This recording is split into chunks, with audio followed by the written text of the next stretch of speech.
We're at the height of the hurricane season, and I'm tracking 3 named storms in the Atlantic basin of the Gulf of Mexico, but none of them are threatening or expected to threaten the state of Florida. Once again, we're on borrowed time here on the 2013 season. I'm Jeff Huffman with an update on those 3 systems. First, we'll talk about Gabrielle. Then I'll give you a quick update on Humberto. And then all attention now is being focused on the Gulf of Mexico. Tropical storm Ingrid forming there and a threat to Mexico and maybe Texas.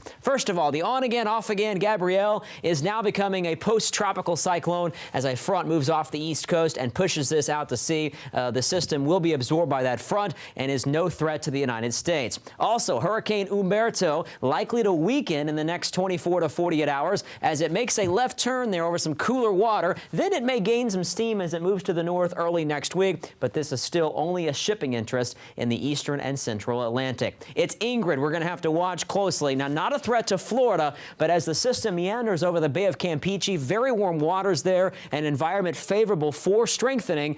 Of all the systems that have moved through the southwestern Gulf this season, Ingrid will likely be the most impactful. Lots of heavy rain and possibly a strengthening tropical storm.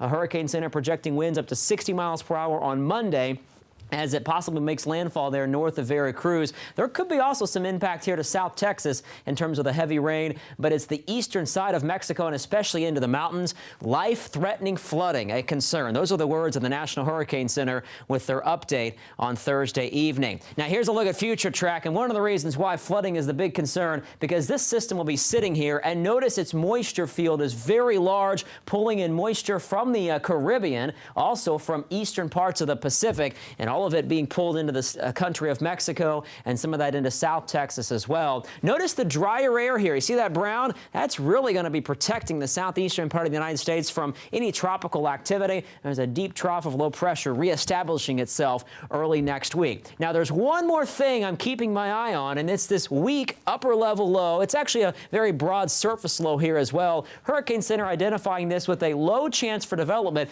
But you know what? Got to keep an eye on this because this is the only system that would be moving in our direction by early next week as it moves east to the Bahamas. So we'll keep an eye out, but as of right now, no need to worry, Florida. Just keep that hurricane plan in place through the end of the season.